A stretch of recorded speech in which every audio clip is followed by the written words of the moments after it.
ரோகிணி மனோஜ் கிட்ட நான் வித்யாவை பார்க்க போறேன்னு சொல்லிட்டு சூப்பரா ரெடியாகி வெளியே கிளம்பி போக மனோஜும் கண்டிப்பா அவளோட ஃப்ரெண்டை பார்க்க போகலன்னு தெரிஞ்சுக்கிறதுனால அவங்கள ஃபாலோ பண்ண ஆரம்பிச்சிடுறாங்க. ஏன் அவங்க போற ஹோட்டலுக்கு அவங்க போறதுக்கு முன்னாடியே போயிட்டு யாருக்கும் தெரியாம வெயிட் பண்ணிக்கிட்டு இருக்க. அதே சமயம் ரோகிணியும் மனோஜ் நினைச்ச மாதிரியே வேற ஒரு ஆளை தான் பார்க்க போறாங்க. இதை பார்த்துட்டு அப்பனா இவன் தான் மகேஷான்னு சொல்லிட்டு அவங்க என்ன பேசிக்கிட்டு இருக்காங்கன்னு ஒட்டு கேட்டுக்கிட்டு இருக்காங்க. பட் இன்னொரு பக்கமும் அருண் ரொம்பவே ஹாப்பியா ஸ்வீட் எல்லாம் வாங்கிட்டு வந்து அவங்க அம்மாவுக்கு விட்டுட்டு எனக்கு ப்ரொமோஷன் கிடைக்க போகுது, இந்த மாதிரி செயின் ஸ்நாச்சரை நான் துரத்திட்டு போகும்போது அவங்க ஒரு வீட்டுக்குள்ள புகுந்து ஒரு அம்மா கழுத்துல கத்தி வச்சுட்டாங்க. நான் அவங்களை எப்படியோ காப்பாத்தி அந்த திருடனையுமே பிடிச்சிட்டேன், அதனாலதான் எனக்கு இந்த ப்ரொமோஷன் ஹாப்பியா சொல்ல இதை கேட்ட அவங்களும் கொஞ்சம் கண்ணீர் விடுறாங்க. இதை பார்த்தாருன்னு எதுக்காக சந்தோஷமான நேரத்துல அழுகுறீங்க, ஏம்மா என்னாச்சுன்னு கேட்க, நீ நான் சந்தோஷப்படணும்னு நிறைய விஷயத்த சொல்கிறேன், ஆனால் என்னால் தான் உனக்கு சந்தோஷத்தையே கொடுக்க முடியல, அந்த சீதாவை என்னால் உனக்கு கல்யாணமே பண்ணி வைக்க முடியல. ஏன் இன்னைக்கு கூட போய் நான் அவங்க அம்மா கிட்ட பேசினா, ஆனால் அவங்க என்னை ரொம்பவே அசிங்கப்படுத்தி அனுப்பிட்டாங்க, உன்னையுமே தப்பாக பேசினாங்க, அதனால தான் நான் ஒரு முடிவெடுத்திருக்கேன், இதுக்கப்புறமா உனக்கு அந்த சீதா வேண்டாம், நான் உனக்காக வெளியே வேற பொண்ணு பார்க்கலான்னு இருக்கேன்னு சொல்ல அருணும், அம்மா அவசரப்படாதீங்க, கொஞ்சம் வெயிட் பண்ணுங்க.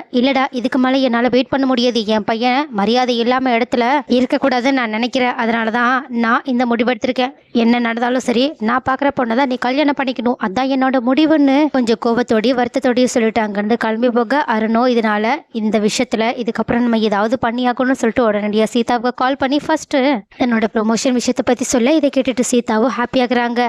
அதே சமயம் அருணும் இப்ப நீ எங்க இருக்கன்னு கேட்க சீதா நான் கோவில்ல இருக்கேன்னு சொல்றாங்க. சரி நீ அங்கே இரு நான் வரேன்னு சொல்லிட்டு அருண் அங்க கிளம்ப சீதாவும் இங்க என் ஃபேமிலி எல்லாருமே இருக்காங்கன்னு தயக்கத்தோட சொல்ல அருணும் பரவாயில்ல நான் அவங்களையும் தான் பார்த்து பேசணும் அப்படின்னு சொல்லிட்டு உடனடியாக அவங்களோட அம்மாவையும் பார்த்து பேசுறதுக்காக கிளம்பி வர சீதாவும் இவங்க இதை பத்தி பேச போறாங்கன்ற குழப்பத்தோட இருக்காங்க. சோ கைஸ் அருண் எப்படிதான் சீதாவோட குடும்பத்தை சமாதானப்படுத்தி மறுபடியுமே அவங்க சீதா கூட சேர போறாங்க. அருணும் சீதாவும் ஒன்னு சேர வாய்ப்புகள் இருக்கா, அவங்க ரெண்டு பேரும் ஒன்னு சேரணும்னு யாரெல்லாம் நினைக்கிறீங்கன்றத கமெண்ட்ல சொல்லுங்க.